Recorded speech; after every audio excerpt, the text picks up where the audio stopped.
Hello everyone, आप सबका स्वागत है हमारे यूट्यूब चैनल एग्जाम प्रोफेसर पर।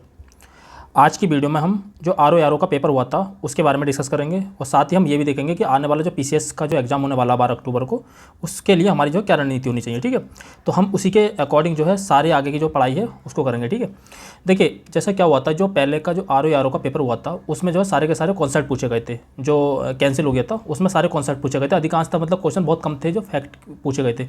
उसमें जो अधिकांश क्वेश्चन पूछे गए थे वो सारे के सारे कॉन्सेप्ट बेस्ड पूछे गए थे। तो हमने क्या करा था, हमने कॉन्सेप्ट की बहुत ज़्यादा तैयारी की थी।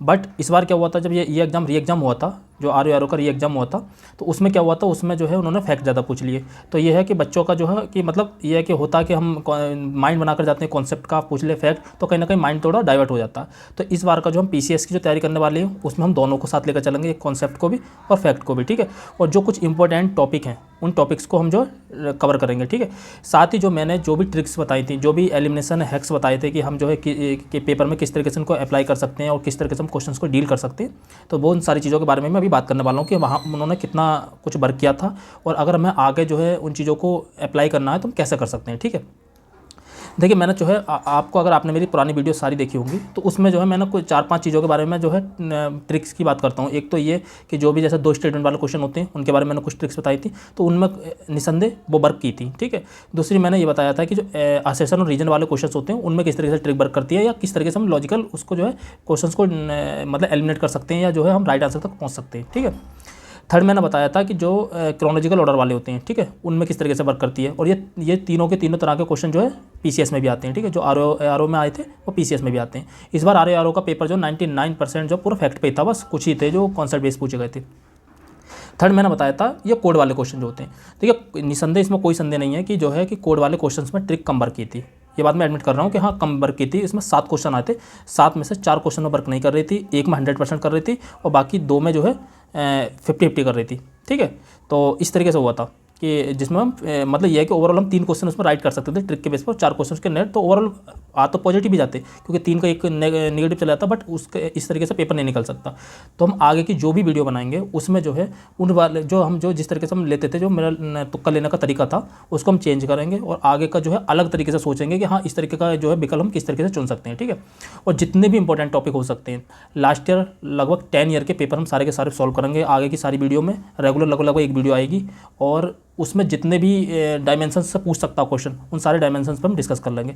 अगर आप कहेंगे, अगर आप कमेंट बॉक्स में बताना, अगर आप कहेंगे कुछ इंपॉर्टेंट टॉपिक्स जिनसे सामान्यतः क्वेश्चन आते ही आते हैं, जैसे क्या होता है कि जैसे पॉलिटी है, पॉलिटी में एक आर्टिकल 1 से लेकर आर्टिकल 51 के का तक, मतलब फंडामेंटल ड्यूटी तक, वहाँ तक में कम से कम 5 से 6 क्वेश्चन 100% पूछे ही जाते हैं। इसके अलावा पॉलिटी में पंचायती राज है, वहाँ से क्वेश्चन सामान्यतः पूछ लिया जाता है। एनवायरमेंट में जो होता है जैसे जैव विविधता वगैरह, इनसे क्वेश्चन पूछ जाते हैं, इन सीटू एक्स सीटू इन वगैरह से पूछ लिए जाते हैं। बाकी जो उनके अधिनियम है जैसे जल अधिनियम हो गया, पर्यावरण संरक्षण अधिनियम हो गया, वायु हो गया, वायु संरक्षण वाला हो गया, तो जल संरक्षण, वायु संरक्षण, पर्यावरण संरक्षण, फिर प्रोजेक्ट टाइगर वगैरह, इस तरह के क्वेश्चन पूछ लिए जाते हैं। तो और इसी तरीके से हिस्ट्री में जो है कुछ बुक्स पूछ ली जाती है पुरानी वगैरह।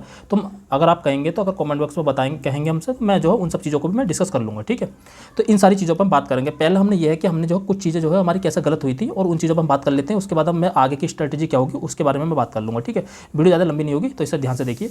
देखिए क्या हुआ था, मैंने सारा इसको ठीक से एनालाइज़ किया था। फिलहाल ये वाला जो पेपर जो है, इस वाले पेपर में जो है मैं जो डिस्कस करने वाला हूँ, ये वाला पेपर जो था ये है 2024 का जो यूपी पीएससी का एग्जाम हुआ था लास्ट ईयर, किस तरीके से आया था पहले उस पर बात कर लेते हैं। ठीक है, तो ये उस पेपर पर बात करते हैं। देखिए पहले मैं आर के बारे में जो मैं बताने कह रहा था पहले उसके बारे में बता देता हूँ। आर में क्या हुआ था, आर में कुछ क्वेश्चन आए थे, जैसे कोड वाले क्वेश्चन जो आए थे, 7 क्वेश्चन आए थे, उसमें मैंने बता दिया कि उसमें ये हुआ था। ठीक है, अगर आप कहेंगे तो मैं उस पर एक वीडियो बनाकर दिखा दूंगा। बाकी देखिए अगर आप एसेशन रीजन वाला देखेंगे, अगर आपने पेपर दिया तो जिसमें जैसे प्रकाश संश्लेषण वाला क्वेश्चन था, उसमें क्या होता कि एक आर दोनों सही, आर की सही व्याख्या करते हैं, जो मैंने ऑलरेडी बता रखा था। एक जो था वो कक्ष वाला जो था, हृदय का कक्ष वाला, तो वहाँ पर उसमें 2 संख्या दे रखी, तो मैंने कहा था कि संख्या को आप जो इग्नोर कर सकते हैं, उसको जो एलिमिनेट कर सकते हैं, तो वो क्वेश्चन सही था। इसी तरीके से मैंने 2 स्टेटमेंट वालों में रहा था कि सामान्यतः तुम दोनों स्टेटमेंट सही ले सकते हो, उसको मैं अगली वीडियो में बता दूंगा। ठीक है, तो फिलहाल के लिए हम जो है ये जो पीसीएस का जो एग्ज़ाम होने वाला है, जो 12 अक्टूबर को होने वाला, उसके लिए जो प्रीवियस ईयर में जो पीसीएस का एग्जाम हुआ था 2024 वाला, उसको हम देख लेते हैं कि किस तरीके से आया था और हम आगे की हमारी रणनीति क्या होनी चाहिए। ठीक है, तो चलिए शुरू करते हैं। देखिए ये जो है निम्नलिखित पेशवाओं को देखिए क्या हुआ था। हमारे यहाँ 3 से 4 तरह के क्वेश्चन आते हैं। एक तो क्या होता है, सिंगल फैक्ट वाला क्वेश्चन आता है। दूसरा जो है असेसन रीजन वाले आते हैं। थर्ड जो क्रोनोलॉजिकल ऑर्डर वाले आते हैं। फोर्थ जो है कोड वाले आते हैं। और फिफ्थ जो है मतलब एक ऐसी जनरल बोल दिए जाते हैं, मतलब 3-4 स्टेटमेंट बनाकर उसमें से पूछ लिया जाता है बस। ये इससे मैक्स ऐसे आते हैं, ठीक है, इस तरह के क्वेश्चन आते हैं। तो देखिए ये एक क्वेश्चन पर डिस्कस तो हम करेंगे, बट मैं ये बता रहा हूँ देखो लॉजिकल चीज़ें कैसे ले सकते हैं और हम किस तरीके की चीज़ों पर वर्क करने वाले हैं। तो जैसे ये था कि एक क्वेश्चन था, प्राचीन व्यापार के संदर्भ में निम्नलिखित कथनों पर विचार करना। प्राचीन व्यापार के संदर्भ में निम्नलिखित कथनों पर विचार करना, ठीक है। तो प्राचीन भारत में बहुत से नदी बंदरगाह के संदर्भ मिलते हैं। तो देखिए प्राचीन व्यापार है, आपने प्राचीन व्यापार के बारे में कहाँ पढ़ा होगा, हिस्ट्री में पढ़ा होगा कि जो एंशिएंट हिस्ट्री है वहाँ पर पढ़ा होगा। प्राचीन व्यापार है, आपने अगर इस चीज़ के बारे में नहीं सुना कि क्या है, तो सिंपल सी बात है, इतना तो आपका माइंड है कि हाँ कि हमने जो लोथल में हमारे यहाँ जो बंदरगाह मिलता है और बाकी उधर चोल चेल वगैरह साम्राज्य, तो उस वहाँ पर थोड़ा बहुत बंदरगाह वगैरह का ये काम वगैरह होते थे, व्यापार वगैरह होते थे, चेर चोल पांडे जो थे वो संगम वंश वाले, ठीक है, तो वहाँ पर भी हुआ करता था। तो प्राचीन भारत में बहुत सी नदी बंदरगाह के संदर्भ मिलते हैं। और दूसरी बात ये है कि आप इस वाले को जो स्टेटमेंट है इसको तुम कैसे गलत साबित कर सकते हो कि नहीं मिलते। कहीं ना कहीं अगर किसी भी पुस्तक में हुआ या किसी भी शिलालेख में हुआ, पहले शिलालेख ही होते थे, या किसी भी गुफा चित्र में एक बंदरगाह का चित्र बना हुआ मिल गया, मतलब जहाज वगैरह का, तो समझ लो वहाँ पर उसका संदर्भ मिलता है। तो इस तरीके का क्वेश्चन जो होता है, इसको इस तरीके का स्टेटमेंट को हमेशा हमें राइट ही लेना होता है, मतलब इसमें हमारा कोई संदेह नहीं है। इसको हम बोनस क्वेश्चन कहते हैं। दूसरा, वहाँ सामान और यातायात के बड़े गोदाम थे। तो वहाँ सामान और यातायात के बड़े गोदाम थे, तो सिंपल सी बात है, जब बंदरगाह होंगे तो वहाँ पर सामान भी होगा और जो है यातायात के बड़े बड़े गोदाम भी थे। तो सामान और यातायात के बड़े बड़े गोदाम भी थे। इस वाले क्वेश्चन को आप जो दोनों ही स्टेटमेंट आपको राइट लेने होंगे, आपको पता हो या नहीं हो। अब ये चीज़ विकसित कैसे होगी, ये चीज़ आपकी डेवलप तभी हो सकती है जब आप बार बार इसको प्रैक्टिस करेंगे, और ये प्रैक्टिस कराने का काम मेरा है। आप बस साथ जुड़े रहिए और जो है बार हम सारे के सारे पेपर को एक एक क्वेश्चन को डिस्कस करेंगे, ठीक है। बाकी जो सिंगल फैक्ट वाले हैं उनका इस बार सॉल्यूशन हम ये निकालेंगे कि कुछ जो स्पेशल टॉपिक हैं उन चीज़ों को हम डिस्कस कर लेंगे, ठीक है। अलग अलग वीडियो के माध्यम से छोटे छोटे टॉपिक जो रेगुलर के बेस पर डिस्कस करते रहेंगे, और साथ ही हम कुछ करंट के भी टॉपिक डिस्कस कर लेंगे, ठीक है।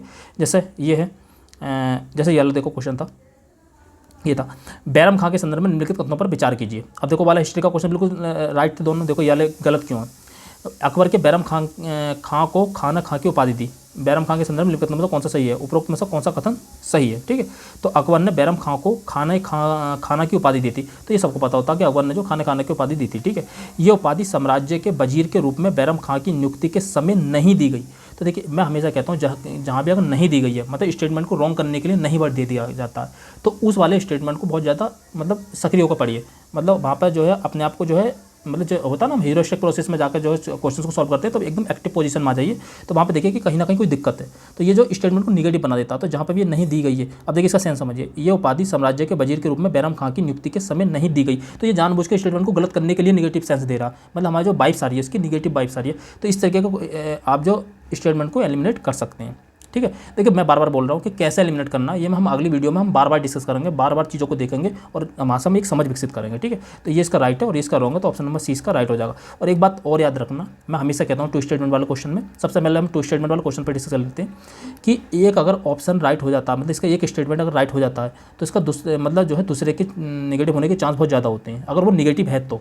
और वरना एक निगेटिव मतलब दोनों जो है गलत सामान्यता वो नहीं देता है, और उनमें से कोई नहीं देता है, या तो वो दोनों सही देता है या उनमें से एक सही देता है, बस इसके चांस ज़्यादा हैं। दोनों सही के चांस जो होते हैं यूपी पीसीएस में वो कम से कम होते हैं 70%, दोनों सही के चांस। और इसके बाद इसमें जो है लगभग 20% चांस होते हैं एक सही के, ठीक है, और 10% चांस होते हैं मात्र एक गलत के, मतलब दोनों गलत के, दोनों गलत के। ये दोनों सही के 70%, 10% 20% दोनों एक सही एक गलत, और बाकी 10% है मात्र दोनों गलत के। बाकी यहाँ पर 25% ले सकते हो, इसे 5% लो, 5% है जो दोनों गलत होंगे, और इनमें से कोई नहीं तो 5% भी नहीं होगा, ये तो 1-2% लीजिए, ठीक है। तो ये इस तरीके की जो है यहाँ पे हमारी प्रोबेबिलिटी होती है, ठीक है, क्वेश्चंस को डील करने की। तो इसका ऑप्शन नंबर सी राइट हो जाएगा। ऐसे ही देखिए, अब देखिए मैं क्या कहता हूँ, जैसे जो क्रोनोलॉजिकल ऑर्डर वाले क्वेश्चन होते हैं, तो मैं क्या कहता हूँ, देखिए जब शुरू का वर्ड जो होता है अगर सेम मिल जाए आपको, ये 3 और ये पहले का पहला, ये पहले का तीसरा, इस तरीके से ना सामान्यता नहीं होता। देखिए हम इस पर बारे में बहुत डिटेल में डिस्कस करेंगे, बस अभी के लिए आप इतना समझ लीजिए कि हमारे जो सेम वर्ड मिल जाता है उसी के लिए, उसी में से हम हमारा एक आंसर होता है, और इसका भाई ऑप्शन नंबर डी राइट था। मैंने पहले बता रखा है 50-50 में था इसका, ठीक है। अगला जैसे देखिए ये वाली ट्रिक को हम इस बार चेंज करेंगे, ताकि हो सकता है, देखिए मतलब काफ़ी जो है 2 बार हुआ है, पिछली बार पीसीएस में भी ये इतनी वर्क नहीं की थी, लेकिन इस बार आरओ में भी ज़्यादा वर्क नहीं की है, तो इस चीज़ को हम दूसरे तरीके से देखेंगे, ठीक है। तो 3 में ये कहता हूँ, बाकी का जो है आप 50-50 में आ जाएंगे, बाकी अपने सेंस पे चुनना, ठीक है। बाकी 4 का 4 नहीं लेते, 2 का 2 नहीं लेते, तो ये दोनों आप एलिमिनेट वैसे भी कर लेते, तो फिलहाल 50-50 में आ जाते हैं आप। ठीक है। तो देखिए इस तरह के क्वेश्चन होते हैं। अगला एक और होता है जब कोई भी दो सिमिलर स्टेटमेंट होते हैं, तो सिमिलर स्टेटमेंट को जो है आप कैसे चुनते हैं। देखिए निम्नलिखित कथनों में से कौन सा पारिस्थितिकी निकेत के बारे में सही नहीं है। तो देखिए पहले आपको ये पता होना चाहिए पारिस्थितिकी निकेत क्या। हम इस तरीके की टर्मिनोलॉजी पर भी बात करते रहेंगे, ठीक है। तो ये पारिस्थितिकी निकेत जो होता है वो किसी भी जंतु का जो कार्यात्मक पता बताता है, मतलब उसका व्यवहार कैसा है, वो कैसे रहता है, किस चीज़ कैसे माहौल में अपना जीवन वो सर्वाइव कर सकता है, इस तरीके की चीज़ों के बारे में बताता है पारिस्थितिकी निकेत। मतलब उसका कार्यात्मक पता बताता है। जहाँ पर ये वर्ड कार्यात्मक लिखा हुआ बन जाए वहाँ पे आप जो है पारिस्थितिकी निकेत जो है ले सकते हैं, ठीक है। तो इसमें क्या है देखिए प्राकृतिक पारिस्थितिकी तंत्र के पारिस्थितिकी निकेत में यदि संसाधन पर्याप्त हैं तो प्रजातियों की अधिक संख्या हो जाती है। हमें इसे तो देखने नहीं है क्योंकि दोनों सिमिलर सेंटेंस या लें, हमें तो दोनों सिमिलर सेंटेंस को देखना। बस मैं ये बताना चाह रहा हूँ आपको जो है देखते ही एलिमिनेट कर देना कि हम इन दोनों में से तो चुनना नहीं है, दोनों सिमिलर स्टेटमेंट है, इन दोनों में से एक को चुनना होगा बस हमें।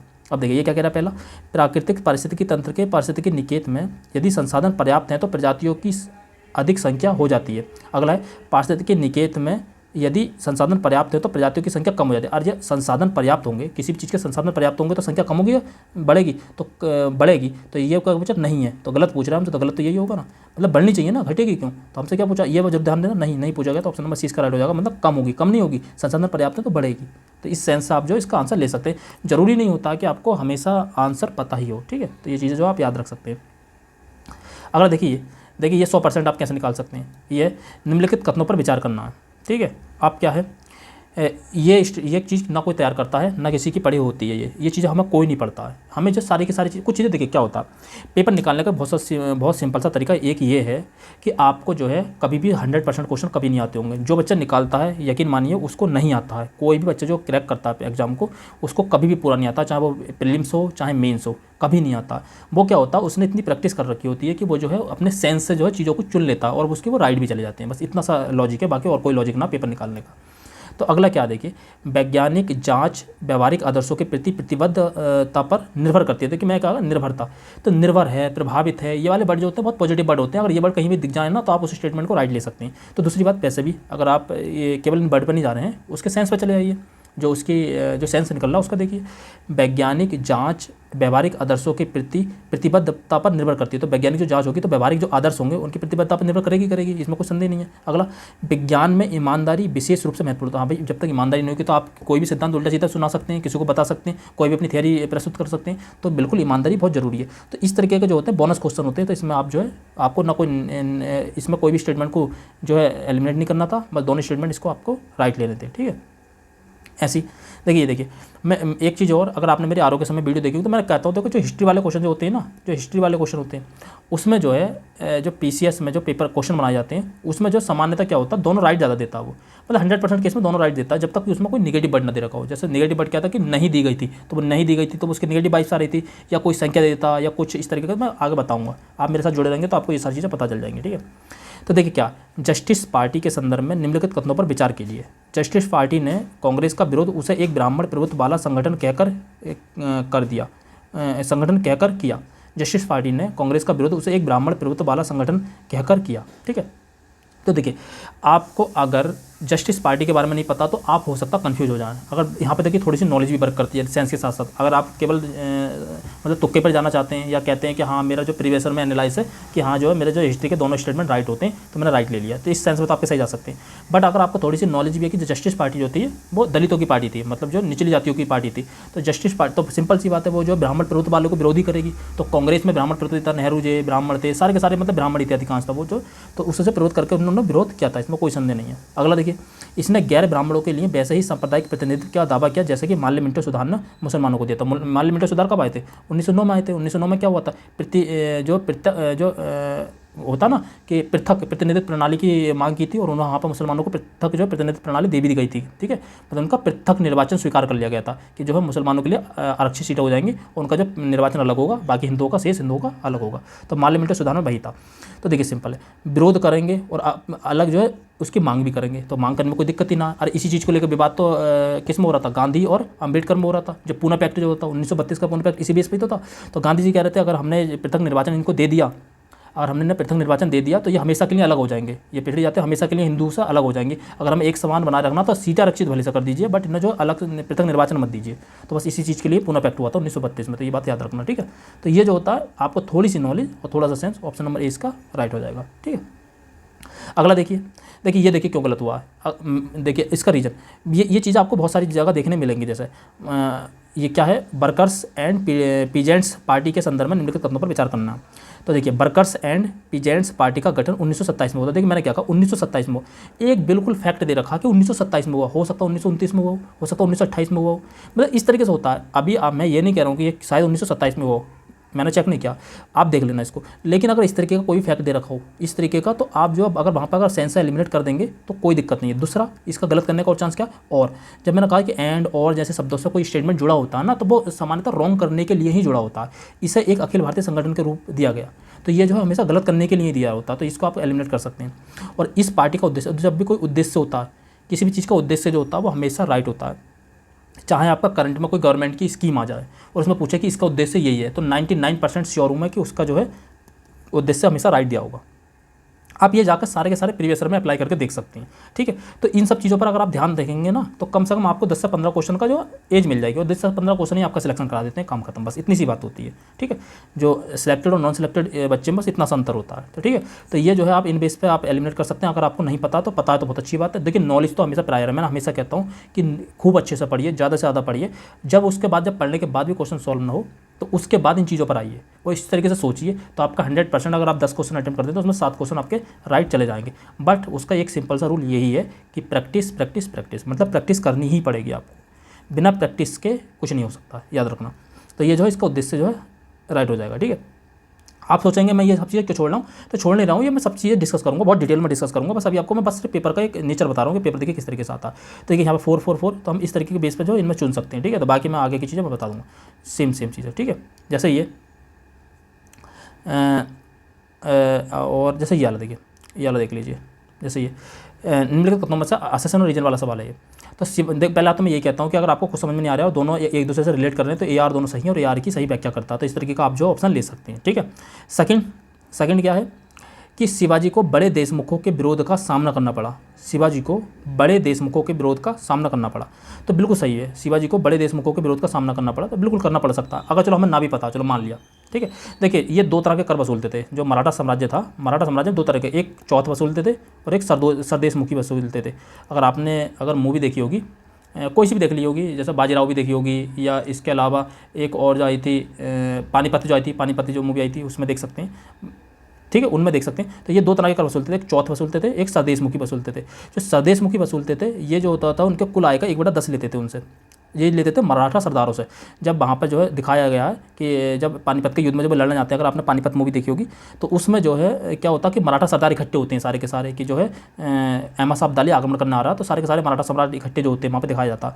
तो मराठा जो सरदार हुआ करते थे, जो मराठा सरदारों से लिया जाता था, जो मराठा सरदार हुआ करते थे, उनके जो अंडर में जो बहुत सारा एक एरिया होता था, वो वहाँ से वसूलते थे जनता से। और ये इन सब मराठा सरदारों से ये यहाँ वसूलता था, छत्रपति या जो भी है पेशवा, ये वसूला करता था, ठीक है। और चौथ जो हुआ करता था, ये चौथ जो डायरेक्ट लिया जाता था कि मतलब जो है वहाँ पे कि हम आक्रमण नहीं करेंगे, उसके बदले लिया जाता था कि जो हमारे बराबर वाले, मतलब जैसे निजाम से ले लिया, जिसके हम निजाम पर आक्रमण नहीं करेंगे, तो निजाम से उसके बदले चौथ ले लिया, मतलब हम तुम पर आक्रमण नहीं करेंगे, उसके बदले हमें जो तुम चौथ दे दो। तो ये दो तरह के कर हुआ करते थे।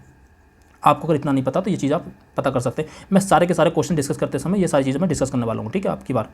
दूसरा ये है कि शिवाजी को बड़े देशमुखों का विरोध करता, तो सिंपल सी बात है, देखो आप सेंसर सोच सकते हैं कि बड़े देशमुखों का विरोध का सामना, भाई जब बराबर का ताकतवर इंसान होगा तो सिंपल सी बात है, विरोध करेगा भाई हम तुम्हें क्यों बोल दें, हम भी तो वसूल सकते हैं, और हम अपना क्यों दें भाई तुम्हें हिस्सा, हमें ना तुम सुरक्षा से कोई मतलब कुछ नहीं है, हम अपना इतने सक्षम है कि हम सुरक्षा अपनी कर सकते हैं। बट अगर आपको इतना नहीं पता, चलो अपना मान लिया, अपना होल्ड रख लिया इसको। अगला देखो, ये देशमुख स्वतंत्र मराठा राज्य के पक्ष में नहीं थे और बीजापुर के सामंती बना रहना चाहते थे। तो देखिए ये है कि देखिए एक तो कारण ये हो सकता है कि वो अपना आप में सक्षम हो, दूसरा ये है कि हाँ ये जो है ये देशमुख स्वतंत्र मराठा राज्य के पक्ष में नहीं थे और ये बीजापुर के सामंती बना रहना चाहते, तो हो सकता है ये बीजापुर के कंट्रोल में काम कर रहे हो, उधर के बीजापुर के क्षेत्र में, और जो है ये मराठा साम्राज्य सोच रहा हो कि मैं अलग होकर हम अपना अपना अलग काम करें, ये कह रहे हैं कि ना हम इनके अंडर में ही सही है, इसी वजह से विरोध कर रहे हो, तो ये एक दूसरे से रिलेट भी कर रहा है। तो इस सेंस से भी आप जो आंसर ले सकते हैं कि ए आर दोनों सही है और आर ए की सही व्याख्या करता है। देखिए यार, देखिए अंडमान और निकोबार द्वीप समूह में निम्नलिखित में से किस कारण से प्रलयकारी प्रवाल विनंजन हुआ और प्रवालों की सामूहिक मृत्यु हो गई। तो देखिए प्रवाल क्या होते हैं, कोरल बोलते हैं इंग्लिश में, ठीक है, कोरल। तो कोरल क्या होते हैं, ये एक सजीव संरचना होती है और क्या होता है, देखिए ये जो स्वयं से अपना भोजन नहीं बना पाता है, एक संबंध होता है जुनजेंथेलिया, उसके साथ जो है अपना जो मतलब संबंध बनाता है और उससे भोजन की और आवास की प्राप्ति करता है। ठीक है, तो क्या होता है, अगर किसी भी इनके लिए, इनके जीवन के लिए जो होता है एक निश्चित टेम्परेचर चाहिए होता है। टेम्परेचर सामान्य होना चाहिए, टेम्परेचर ज़्यादा नहीं होना चाहिए। अगर टेम्परेचर ज़्यादा हो जाता है तो इनकी मृत्यु हो जाती है। बस इतना याद रखना। अगर इतनी बात याद है तो आपको देखो कैसा हो जाएगा। अंडमान निकोबार, अच्छा ये भी पता होना चाहिए आपको, प्रवाल, तो प्रवाल हमेशा शुद्ध जल में पाए जाते हैं। ठीक है, तो यहाँ पर जो है कभी भी प्रवाल जो खंबात की खाड़ी में नहीं पाए जाते हैं। क्यों? क्योंकि वहाँ पर जो नदियाँ गिरती हैं और वहाँ पर गंदा पानी होता है। डेल्टा वहाँ पर नहीं पाए जाते, सुंदरबन डेल्टा में। तो ये जो है इस तरीके की चीज़ों पर प्रवाल नहीं पाए जाते हैं, याद रखना। शुद्ध पानी, साफ पानी होना चाहिए, ज़्यादा लवड़िया नहीं होना चाहिए, प्लस उसका टेम्परेचर सामान्य होना चाहिए। इतनी चीज़ आप याद रख सकते हैं। तो अगला है, और वो जो आपने देखा होगा, अगर ना है तो आप मोबाइल में सर्च कर सकते हैं, जो रंग बिरंगे जो होते हैं, किसी मूवी में भी दिखाया जाता है कि जो समुद्र के अंदर जो कलरफुल चीज़ें होती हैं वो सारे प्रवाल होते हैं, याद रखना। अंडमान और निकोबार द्वीप समूह में निम्नलिखित में से किस कारण से प्रलयकारी प्रवाल विरंजन हुआ, प्रवालों की सामूहिक मृत्यु हो गई। अब मृत्यु हो गई ना, तो इसका कारण क्या होगा? तो देखिए, पहला तो दो सिमिलर स्टेटमेंट थे, एक ये वाला और एक ये वाला। तो हिंद महासागर के तापमान में 4 डिग्री सेंटीग्रेड की कमी या हिंद महासागर के तापमान में 2 डिग्री सेंटीग्रेड की वृद्धि। तो हमेशा इनकी मृत्यु जो होती है 99% केस में तापमान से होती है। तो सिंपल सी बात है, वृद्धि से होगी, कमी से क्यों होगी? तो कमी से इनकी मृत्यु नहीं होती, वृद्धि से होती है। बस इतनी सी बात आपको पता थी। तो सिमिलर स्टेटमेंट, तो ये एलिमिनेट, ये एलिमिनेट, उसके बाद इन दोनों में से एक चुनना था। तो आप जो वृद्धि से लेंगे ना, कमी से क्यों लेंगे? तो ऑप्शन नंबर 20 का राइट हो जाता। तो ये आप थोड़ा सा सेंस भी लगा सकते हैं और थोड़ा सा जो है आप जो है नॉलेज के बेस पर भी कर सकते हैं, ट्रिक भी लगा सकते हैं। ठीक है, अगला है देखिए 20 क्वेश्चन। देखिए ये भी, इसे मैं बोनस क्वेश्चन कहता हूँ। अशोक के संदर्भ में निम्नलिखित कथनों पर विचार करना। तो अशोक ने धम्म की जो परिभाषा दी है वह राहुलोवाद सूत्र से ली गई है। तो देखिए बात है, आपने राहुलोवाद सूत्र नहीं पढ़ा है, तो आपने नहीं पढ़ा है, किसी भी बच्चे नहीं पढ़ा रहा होगा, जहाँ पर जो भी बच्चा एग्जाम दे रहा होगा तो जो है किसी भी बच्चे ने नहीं पढ़ा होगा। तो आप इसको क्यों गलत मानकर चल रहे हैं कि ये जो गलत होगा? हो सकता है उसमें कहीं ना कहीं क्या बोलते हैं, कोई डेफिनेशन दी हो और ले ली हो। तो इस तरीके से स्टेटमेंट जो होते हैं ना, इस स्टेटमेंट को हम कभी भी रॉन्ग नहीं मानते, बस इतना याद रखना। और ये चीज़ें कैसे आएंगी, मैंने फिर बार बार कह रहा हूँ कि प्रैक्टिस से आएंगी, और वो मैं प्रैक्टिस बार बार कराऊंगा। ठीक है, पूरे एक मंथ यहाँ से लगभग 40 डेज़ है, हम 40 डेज़ लगातार प्रैक्टिस करेंगे क्वेश्चन पे, कुछ स्पेशल टॉपिक्स पर और कुछ करंट पर। ठीक है, आपका पेपर बड़ा आसानी से निकल जाएगा। ठीक है, तो ये जो है आप इसको हमें राइट ही लेना पड़ेगा। अगला, आपने अपने राज्याभिषेक के 14वें वर्ष में अशोक ने धम्म महामात्र नामक एक नवीन प्रकार के कर्मचारी की नियुक्ति की थी। तो हाँ, धम्म महामात्र की नियुक्ति करी थी ना, एक जगह महामात्र की नियुक्ति की थी। बाकी उनके जो है ना 13 शिलालेखों में, अलग अलग शिलालेखों में अलग शिलालेखों के बारे में बात है। 13वें शिलालेख में जो है कलिंग युद्ध के बारे में वर्णन है। तो इस तरीके से आपको जो सारे के सारे शिलालेख मैं आपको याद करा दूंगा, टेंशन न लीजिए। ठीक है, तो ये जो अगर आपको नहीं पता तो आपको जो है हिस्ट्री का क्वेश्चन है, और अगर आप इसको ये साबित नहीं कर सकते कि ये गलत होगा तो आप इसको राइट ही लीजिए। ठीक है, कि आपको क्या पता कि की होगी नहीं की होगी, इस तरीके से। ठीक है, बस ये केवल हिस्ट्री के बेस में, आप कहीं हर जगह अप्लाई करना शुरू कर देंगे। बस केवल मैं हिस्ट्री के बारे में बता रहा हूँ, बाकी अलग अलग चीज़ों के लिए अलग अलग चीज़ आता हूँ। अब जैसे देखिए, ये कुछ आर्टिकल्स होते हैं, तो हम जितने भी इंपॉर्टेंट आर्टिकल्स हैं, 324 है निर्वाचन आयोग वाला, 280 है वित्त आयोग वाला, जो भी है इस तरीके का, 123 अध्यादेश वाला। ठीक है, जो भी आर्टिकल होंगे, एक्सपेक्टेड कोई भी आर्टिकल होगा हम अच्छे से पढ़ लेंगे। बाकी 1 से लेकर 151 के का तक या 151 के तक, ये सारे के सारे आर्टिकल हम जो कंटेस्ट कर लेंगे। तो इन सारे चीज़ों के बारे में आपको पता होगा। तो आप जो पॉलिटी के लगभग आते हैं 15 से 20 क्वेश्चन आते हैं, तो उसमें से कम आप जो अगर 20 आते हैं तो आप 18 क्वेश्चन कल राइट कर लेंगे, और 15 आते हैं तो इसमें से आप 12 से 13 क्वेश्चन राइट कर लेंगे, ये गारंटी है। बस चीज़ें जो है प्रीवियस ईयर के बेस पर तैयार कीजिए। ठीक है, जैसे देखिए भारतीय संविधान में निम्नलिखित में कौन सा क्या कथित है। अब यहाँ पर आप साइंस नहीं लगा सकते, यहाँ पर आपको नॉलेज ही चाहिए। तो देखिए, हर सब्जेक्ट की एक अलग स्ट्रेटेजी होती है। आपको पॉलिटी में नॉलेज ही यूज करनी होती है। बाकी अदर सब्जेक्ट में जैसे हिस्ट्री है, वहाँ पे आपका जो कॉमन सेंस लग जाता है, एनवायरनमेंट है वहाँ पे सेंस लग जाता है, ज्योग्राफी है उसमें सामने से ट्रिक लग जाती है। बट आप कहेंगे पॉलिटी में ट्रिक लग जाती है, तो नहीं लगती है। पॉलिटी में आपका जो नॉलेज ही काम करता है, तो इसलिए आपको जो पॉलिटी में ज़्यादा से ज़्यादा पढ़ना चाहिए। ठीक है, तो आपको ये भी ध्यान देना होता है आपको किस सब्जेक्ट पर कितना वेटेज देना है। ठीक है, तो क्या है देखिए, राष्ट्रपति संसद के किसी भी सदन का सदस्य नहीं होगा। तो राष्ट्रपति हमारे यहाँ पर होते ही नहीं है, इसमें कोई संदेह नहीं है। किसी भी सदन का सदस्य नहीं होता, बाकी संसद का अंग होता है। संसद के 3 अंग होते हैं, लोकसभा, राज्यसभा और राष्ट्रपति, याद ही है आपको। संसद राष्ट्रपति दोनों सदनों से मिलकर नहीं होती, बिल्कुल सही बात है, मिली होती है, बनी होती है। तो इसके जो दोनों राइट हो जाएंगे। ठीक है, ये चीज़ आपको पता होनी चाहिए। ठीक, ये सारे सब सिंपल हैं, मैं बता दूंगा आपको, सारे के सारे कराऊंगा इसमें कोई। हाँ, जैसे ये देखिए, ये आपको क्रम पूरा पता होना चाहिए कि पहले क्या होता है, पहले परिभाषण होता है, स्थापन होता है, प्रतिक्रिया होती है, इस रिकॉर्ड। देखिए, अगर आपको यहाँ से ध्यान नहीं रहता तो आप यहाँ से देख सकते हैं, माइग्रेशन, एसएसए रिएक्शंस, ठीक है, उसके बाद स्टेबलाइजेशन। तो ये चीज़ें जो है आप याद कर सकते हैं। अंत में जो है स्थिरीकरण होगा, इतना याद रख सकते हैं बस। इसके पहले न्यूडेशन भी होता है, अगर आप नग्नीकरण भी कह सकते हो उसे। ठीक है, न्यूडेशन भी होता है अगर उससे पहले अगर आप शुरुआत करना चाहें तो। ठीक है, फिर आगमन भी होता है, फिर प्रवास, अस्थापन, प्रतिक्रिया। तो ये सब चीज़ें होती हैं। ठीक है, तो ऐसा कर सकते हैं। जैसे देखिए ये वाली कि हाँ देखिए, एक सापेक्ष आर्द्रता की बात कर रहा है, एक निरपेक्ष आर्द्रता की बात है, ये दोनों एक नहीं है, लेकिन एक दूसरे का कनेक्ट है आर्द्रता के तौर पर, तो बस व्याख्या नहीं करेगा। ये सब चीज़ें भी आपको कैसे देखनी है मैं बताऊंगा। ठीक है, सारी की सारी चीज़ें बताएंगे, बस इस समय हम जल्दी जल्दी डिस्कस कर लेना, इस तरह के क्वेश्चन आएंगे। तो देखिए, ये कितना सिंपल क्वेश्चन है। देखिए, हिमालय अभी भी ऊँचा हो रहा है, क्यों ऊँचा हो रहा है? भारतीय टेक्टोनिक प्लेट यूरेशियन प्लेट से टकरा रही है। तो देखिए, जो भारतीय प्लेट जो है यूरेशियन प्लेट से, जैसे ये वाली यूरेशियन प्लेट है, और जो भारत का जो प्लेट है ये वाली ये इतना भारत होता, तो ये जो टकरा रही है और हमेशा नॉर्थ ईस्ट की तरफ को बढ़ रही है, तो इस वजह से जो हिमालय ऊंचा हो रहा है। तो बस ये जो है ये चीज़ आपको थोड़ा सा आपने कहीं ना कहीं सुना होगा। अब देखिए कैसा क्या तरीका होता है, हिमालय अभी भी ऊंचा हो रहा है तो हमें हमेशा सेपरेट पढ़ना होता है, अपना मान लिया ठीक है। दूसरा है भारतीय टेक्टोनिक प्लेट यूरेशियन प्लेट से टकरा रही है, तो ये अगर हमें नॉलेज की वजह से पता नहीं है। अगर हमें दोनों ही चीज़ें ये नहीं पता, हमें अलग अलग नहीं है, तो पहले दोनों को एक साथ मिलाकर पढ़िए। हिमालय अभी भी ऊँचा हो रहा है क्योंकि भारतीय टेक्टोनिक प्लेट यूरेशियन प्लेट से टकरा रही है, बस हो गया आंसर। ये भी सही है, आर भी सही है और आर की सही व्याख्या करता है, ऐसा आंसर ले लीजिए। कई तरीके होते हैं, बस आपको अपना से सेंस डेवलप करना पड़ेगा, ठीक है। ये देखिए जब बांध जो है किस बंदी पे कौन से बांध है, तो इस तरीके की चीज़ें हम कुछ जो नॉलेज की बेस पर कर लेंगे। बाकी देखिए ये यहाँ पे ट्रिक वर्क की थी 4 का 4, बाकी आप 3 का 3 लेते नहीं, तो ये इसका आंसर हो जाता, बाकी दोनों एलिमिनेट ऑलरेडी हो गए थे। तो ये जो है इस तरह के ट्रिक पर वर्क करता है। बाकी देख लेंगे हम पूरा 100% ट्रिक के बेस पर नहीं चलेंगे, बाकी जो है हम नॉलेज भी इस बार यूज करेंगे, ठीक है। जैसे ऊपरी गंगा के मैदानी कृषि जलवायु के क्षेत्र के संदर्भ में निम्नलिखित कथनों पर विचार करना।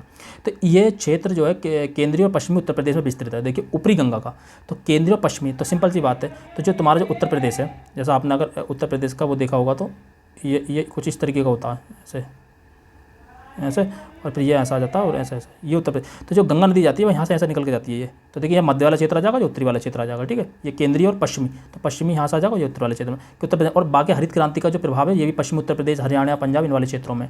तो ये क्या ऊपरी गंगा के मैदानी कृषि जलवायु क्षेत्र के संदर्भ में ये क्षेत्र केंद्र और पश्चिमी उत्तर प्रदेश में विस्तृत है, बिल्कुल विस्तृत है, इसमें कोई संदेह नहीं है। इस क्षेत्र में सिंचाई गहनता 130% से अधिक और कृषि गहनता 140% है। तो बस ये देखिए जब रेंज दी रखी होती है, अगर केवल 130% देता तो मैं इसे एलिमिनेट कर देता। अगर ये केवल ये देता ये इस क्षेत्र में सिंचाई गहनता 130% है, तो हो सकता है 130% या 140%, लेकिन उसने एक रेंज दे दी कि ये चीज़ है और ये चीज़ है, तो ये चीज़ जो सामान्यतः गलत नहीं होती है। इसी चीज़ के लिए हमें प्रैक्टिस करनी होती है, बस याद रखना, ठीक है। किस जगह में गलत लेना, किस जगह में राइट लेना, ठीक है। अगला देखते हैं, जैसा और एक आध टाइप का क्वेश्चन देख लेते हैं। बाकी मैं प्रत्येक चीज़ पर बात करूँगा, ठीक है। एक चीज़ पर बात करने वाला हूँ मैं, सभी चीज़ों पर, मतलब ऐसा कोई चीज़ हम छोड़ेंगे नहीं। जैसे देखिए ये सामान्यतः वाले क्वेश्चन आते आता है कि ये जो है सतत विकास की धारणा ब्रेटलैंड रिपोर्ट द्वारा लोकप्रिय बनाया गया था। तो इसमें कोई संदेह नहीं है कि सतत विकास की धारणा जो आई थी वो ब्रेटलैंड आयोग बना था, और उसने 1987 में अपनी आवर कॉमन फ्यूचर नाम से एक रिपोर्ट प्रस्तुत की थी। तो उसमें जो सतत विकास सस्टेनेबल डेवलपमेंट गोल जो संदर्भ 15 से संदर्भ 30 के लिए आए थे, ठीक है, 30 के संदर्भ 30 तक आए थे, और ये सारे के सारे आपको पता होना चाहिए। सस्टेनेबल डेवलपमेंट गोल से संदर्भ 23 में सीधे तौर पर कम से 4 से 5 क्वेश्चन आए थे, याद रखना। तो इसलिए जो है इनको याद कर लेना, ठीक है। बाकी मैं एक वीडियो में भी बना दूंगा। अगला है ब्रेटलैंड रिपोर्ट को विकास की सीमाओं के रूप में, आवर कॉमन फ्यूचर के रूप में करा गया था, ना कि विकास की सीमा जो है लिमिट टू ग्रोथ जो दी गई थी वो क्लब ऑफ रोम के द्वारा दी गई थी। ये 1972 में आई थी इसकी रिपोर्ट, जो क्लब ऑफ रोम की रिपोर्ट, तो ठीक है। तो क्लब ऑफ रोम की रिपोर्ट जो थी ये थी 1972 में, लिमिट टू ग्रोथ मतलब विकास की सीमाओं, ठीक है। और इनकी क्या थी, आवर कॉमन फ्यूचर। तो इतनी आपको थोड़ी नॉलेज भी होनी चाहिए, तो हम नॉलेज पर भी पूरी तरीके से वर्क करेंगे इस बार, ठीक है। तो आप जो इन चीज़ों को देख सकते हैं। आगे ये देखिए आपके ऐसे ये क्वेश्चन आएंगे, आपके कूड वाले आते हैं। जैसे कुछ क्वेश्चन इस तरीके के भी आते हैं कि आपको कुछ पता नहीं होता, ये किसी को सेंस नहीं लगता। तो देखिए इसका मैंने एक सेंस एक ही बताया है कि आपको अगर कुछ नहीं पता तो आपका जो सबसे बड़ा विकल्प हो, सबसे अलग विकल्प दिख रहा हो, बाकी समय देखिए ये दे रखा, ये सबसे अलग विकल्प है, ये इसी विकल्प को आप चुन लेना, ये इसका आंसर हो जाता है। इस चीज़ पर भी हम वर्क कर लेंगे, ठीक है। आगे देखते हैं, आगे और क्वेश्चन देख लेते हैं, क्योंकि वीडियो ज़्यादा लंबी ना हो इसलिए इसको जो वीडियो को जल्दी मैं समाप्त कर रहा हूँ। जैसा देखिए एक चीज़ और देखिए यार, तो यहाँ पे भी आया था, आपका आरो में भी आया था सेम रोगाणु, ठीक है। और ये हो गया, ठीक है। देखिए ये जैसे याद होता है CPR से तात्पर्य है, तो देखिए कार्डियोपल्मोनरी पुनर्जीवन या कार्डियोपल्मोनरी संशोधन, ठीक है, संशोधन या पुनर्जीवन। तो देखिए इसमें क्या होगा, यहाँ पर आप देखें, यहाँ पर क्या होगा, जैसे देखिए ये कार्डियो प्रोग्राम बचाव, कार्डियो पल्सेटाइल संशोधन। तो देखिए तो ये जो है ये दोनों अलग अलग हैं। बाकी इन दोनों का अगर आप देखेंगे तो सिमिलर स्टेटमेंट है बिल्कुल, कार्डियो पल्मोनरी पुनर्जीवन और संशोधन, बस इतना सही है, बाकी ये चीज़ बिल्कुल सेम है। तो इस तरीके की चीज़ों में भी जो है आप जो है सेंस लगा सकते हैं, ठीक है। बाकी जो कैसे करना है वो मैं बता दूंगा। जैसे देखिए यार, देखिए आप यहाँ पर कैसे चुन सकते थे, सिंपल था, देखिए सार्स इनमें चुन लिया, ये एलिमिनेट, ये एलिमिनेट, बाकी कोप 2 दे रखा तो कोप 2 यहाँ भी दे रखा, तो ऑप्शन नंबर सी, ये 3 में एलिमिनेट हो गया। तो इस सेंस से भी आप चुन सकते हैं, ये एक भी सेंस होता है चुनने का। अगर आपको कुछ नहीं पता, मैं देखिए हर बार यही बोलता हूँ, जब आपको कुछ नहीं आता तब की बात है ये। बाकी नॉलेज पे तो हम इस बार पूरी तरीके से वर्क करेंगे और प्रत्येक चीज़ को बहुत अच्छे से देखेंगे। और जो भी टॉपिक आपका वीक है तो आप जो कमेंट बॉक्स में बता देना, यहाँ तक कि CSET से लेकर हम प्रत्येक की वीडियो बनाएंगे और CSET की भी तैयारी अच्छे से करेंगे, ठीक है। अब यहाँ से प्रतिदिन आपकी जो 12 अक्टूबर तक लगातार वीडियो आएंगी, ठीक है। तो 12 अक्टूबर तक आप जो अच्छे से तैयारी कर सकते हैं। अगला देखिए ये वाला क्वेश्चन, इस बार आरओ का पेपर आपने देखा होगा तो एक ये आया था कि जो है जो 16 वित्त आयोग का गठन हुआ था, 16 वित्त आयोग का गठन, तो ये 31 दिसंबर इसको हुआ था। तो मैंने क्या कहा था, जब कोई भी एक सिंगल फैक्ट दे रखा होता है तो वो हमेशा रॉन्ग होता है, तो वो रॉन्ग भी था जो इसका पहला वाला था। दूसरा, इसके अध्यक्ष अरविंद पनगड़िया, तो अरविंद पनगड़िया हैं, इसमें कोई संदेह नहीं। तो आपके याद रखना कि हाँ 16 वित्त आयोग के अध्यक्ष जो बन गए हैं अरविंद पनगड़िया, ठीक है। अभी 15वां चल रहा है, 16वां भी लागू नहीं हुआ। तो देखिए ये क्या कह रहा है, अप्रैल 2024 में माओवादी विरोधी ऑपरेशन के संदर्भ में निम्नलिखित में कौन सा कदम सही है। ये महाराष्ट्र के गढ़चिरौली के जिले में हुआ था, गढ़चिरौली, क्या पता किसी और जिले में हुआ हो। तो ये सिंगल फैक्ट है, सिंगल फैक्ट को हमेशा हम नेगेटिव लेंगे, मतलब हम इसको हमेशा एलिमिनेट कर देंगे। दूसरा, ये ऑपरेशन BSF-M डिस्ट्रिक्ट रिजर्व के गार्ड द्वारा किया गया था। देखो एक तो पहला तो 2 फैक्ट है, मल्टी फैक्ट हो गया तो राइट हो जाएगा। दूसरी बात ये कि एक गलत हो जाता है, दूसरे के राइट होने के चांस बहुत ज़्यादा होते हैं। ये चीज़ आप मेरे साथ करेंगे तो आपको समझ में आ जाएगा, ठीक है। अगला देखते हैं। देखिए आधे घंटे की ऑलरेडी वीडियो हो चुकी है तो मैं इस वीडियो को जल्दी खत्म करूँ। देखिए ये स्वैपिंग क्या होता है, स्वैपिंग आपको मैं स्वैपिंग दिखाता हूँ। देखिए यह है लूनर पोलर एक्सप्लोरेशन मिशन के संदर्भ में निम्नलिखित कथनों पर में से कौन सा कथन सही है। ये भारत जापान के बीच संयुक्त चंद्र मिशन के साझेदारी है जो भविष्य में लॉन्च। देखिए लूनर पोलर एक्सप्लोरेशन तो आपको नहीं पता कि भारत और जापान के बीच में है नहीं है, तो आपने चलो मान लिया कि चलो हो सकती है, हमने राइट मान के थे। जब तक देखो हमें कुछ नहीं पता, हम उसको राइट ही लेकर चलेंगे। अगला, जाक्सा मिशन के लिए लैंडर विकसित करने के लिए जिम्मेदार है। जाक्सा मिशन के लिए लैंडर विकसित करने के लिए, देखिए आपको जाक्सा जो है जापान का नाम लग रहा होगा तो आपको समझ होगा हाँ ये मिशन तो जापान का ही है, जापान और भारत का ही है। इसरो भारत का ही है, तो बस यहाँ से एक समझ में आ गया कि हाँ ये तो राइट ही होगा। और बाकी दूसरी बात ये है कि इसकी साझेदारी भविष्य में लॉन्च किया जाएगा, तो बस बिल्कुल सही बात है। दूसरा देखिए जाक्सा जो है मिशन के लिए लैंडर विकसित करने के लिए जिम्मेदार है, जबकि मैंने कहा जबकि और किंतु परंतु ये वाले वर्ड जो होते हैं ये हमेशा स्टेटमेंट को गलत करने के लिए लगाए जाते हैं। जबकि इसरो जो है रोवर को लॉन्च वाहन को संभाल रहा, बट था क्या कि इसरो जो है लैंडर बना रहा था और जाक्सा जो है रोवर बना रहा था। तो इन्होंने जो यहाँ पर स्वैपिंग होती है, जबकि लगा कर जो हमेशा स्वैपिंग होती है। तो ये जो आपको हमेशा एलिमिनेट करना है, आपको नहीं पता तो इसको आपको एलिमिनेट ही करना, तो ऑप्शन नंबर सी इसका राइट हो जाएगा। ये सारी की सारी चीज़ें आपको कई बार मल्टीपल टाइम में चीज़ें बताऊंगा, बस आप जो है ठीक से पढ़ते रहिए, साथ लगे रहिए, ठीक है। और जो भी आपको नहीं आ रहा है आप जो कमेंट बॉक्स में बताते चलिए, ठीक।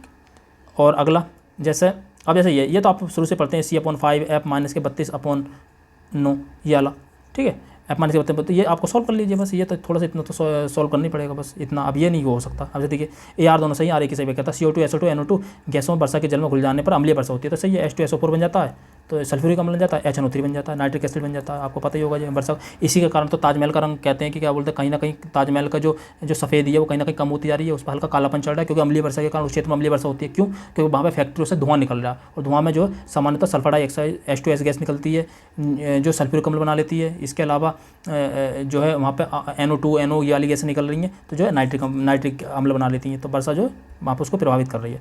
तो ये उसके बाद क्या है, कार्बन डाइऑक्साइड, सल्फर डाइऑक्साइड और नाइट्रोजन ऑक्साइड जैसे गैसों को उस सांद्रता के कारण वायु प्रदूषित होता है, तो वायुमंडल प्रदूषण हो गई, ठीक है। बाकी आपको पता होगा कि जो वायुमंडलीय प्रदूषण का लिए जो माना जाता है कि लगभग 8 गैसों को लिया गया, जो 8 गैसों को जिन पर जो है इंडेक्स भी चेक किया जाता है, ठीक है। हमारे जो वायु इंडेक्स चेक किया जाता है, एयर क्वालिटी इंडेक्स बोलते हैं, AQI जिसे बोलते हैं, एयर क्वालिटी इंडेक्स, तो 8 गैसों पे है ये, ठीक है। सारी की सारी चीज़ें मैं बता दूंगा, जहाँ जहाँ क्वेश्चन आएगा ये सारी की सारी चीज़ें मैं आपको जो बता दूंगा। तो इस तरीके से जो है देखिए ये इस तरीके की चीज़ें आई थी आपको, तो इन्हें हम थोड़ा सा ये भी देख लेंगे किस तरीके से सॉल्व करना है, किस तरीके से डील करना है, कि इस बार भी अगर क्वेश्चन आए कि हमें जो है डेट वाइज देखने पड़े। देखिए सबसे बड़ी बात है, इस तरह क्वेश्चन आएंगे तो कोई बच्चा सॉल्व नहीं कर पाएगा, तो खुद ब खुद जो कट ऑफ नीचे जाएगी। तो आपको इन क्वेश्चन की तो टेंशन लेनी ही नहीं है, जो सबके गलत जाएंगे तो उसमें क्या टेंशन लेनी है। एक आध बच्चे का जाएगा तो वो कौन सा मेरिट को बढ़ा पा रहा है। तो हमें जो उनकी टेंशन लेनी है जो बाकी सारे बच्चे सही कर रहे हैं, बस उनके साथ हमें चलना है, उनके साथ चलते रहेंगे तो हमारा जो कट ऑफ क्लियर हो जाएगा, काम खत्म, ठीक है। तो ये चीज़ आप याद रखना। तो देखिए अब हम इन सब चीज़ों पर डिस्कस करेंगे। ये केस कब आए थे, जैसे शंकरी प्रसाद 1951 में आया था, सज्जन प्रकाश 1965 में आया था, गोलकनाथ 1967 में आया था, केशवानंद 1973 में आया था। इन केस के बारे में मैं सब डिस्कस कर दूंगा कि किस केस में क्या क्या था, सब चीज़ों को हम डिटेल में देख लेंगे प्रत्येक पेपर को या क्वेश्चन को सॉल्व करते समय, ठीक है। तो ये सब चीज़ें हम जो तैयार करने वाले हैं। तो वीडियो देखिए ऑलरेडी काफ़ी लंबी हो गई, बाकी तो मैं इसमें बहुत सारी चीज़ें बता सकता था। तो आपको यहाँ तक समझ में आ ही गया होगा कि आप किस तरीके से काम करने वाले हैं। और मैं अगली नेक्स्ट वीडियो में आपको अपना जो है एक या तो व्हाट्सअप नंबर या कोई ग्रुप मैं शेयर कर दूंगा, जिसमें आप जो सीधे तौर पर हमसे जो क्वेश्चन भी पूछ सकते हैं। आपका कोई भी डाउट है हमें जो है सीधे तौर पर सीधे कनेक्ट कर सकते हैं हमसे, ओवरऑल बात ये है, ठीक है। बाकी इसके डिस्क्रिप्शन में टेलीग्राम का लिंक दिया हुआ है, आप वहाँ पर ज्वाइन कर सकते हैं। जो भी इसकी PDF होगी, जो भी मैं चीज़ें डिस्कस करूँगा वहाँ पर मैं शेयर कर दूँगा उसको, ठीक है। तो आप जो है टेलीग्राम चैनल को ज्वाइन कर सकते हैं। इसके अलावा अगर आप चैनल पर नए आए हैं तो आप चैनल को भी सब्सक्राइब कर सकते हैं। इस तरीके की वीडियो आपको मिलती रहेंगी। तो अगली वीडियो हम जल्दी लेकर आएंगे, तब तक के लिए जय हिंद।